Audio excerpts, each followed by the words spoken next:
वो गाना सुने होंगे ना तो बहुत छोटे थे उसी टाइम, और अभी ये यही भैया के गाने हैं।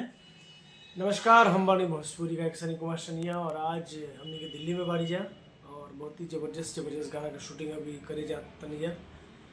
चला था वो गाना, थोड़ा सा गाते हैं। अरे मुर्गा मोबाइल बन के चूली में बोला तटे दिन भर कर तटे कुकु हो कु दहना खइबे रे मुर्गावा कुकु हो कुकु। ये गाना था कि ओ हीरे जगहिया दाते काट लिहले राजा जी।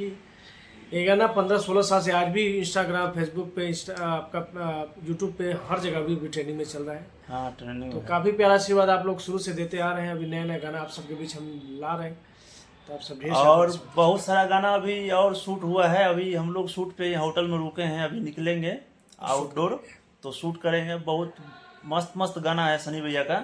उसी तरह फिर से प्यार आशीर्वाद प्यार आशीर्वाद और फिर से रनिंग पकड़ा दी। आप लोग का प्यार आशीर्वाद की जरूरत है। पहले भी आप लोग आशीर्वाद प्यार दिए हैं और अभी बहुत सारे अच्छे अच्छे गाने यार आप लोग सुनिए और ढेर सारा प्यार आशीर्वाद दीजिए। Love you. और आप सब बचपन के हमारे गाना वही जगह तते काटे ले राजा जी, दाना खइबे रे मुर्गावा, पापा मौसी को मारे ला लाइन, अर्जी लगैया हथवा जोड़िए भजी लड़का हुई, तमाम बहुत सारा गाना के आप सब बहुत सारा प्यार आशीर्वाद जो गाना भैया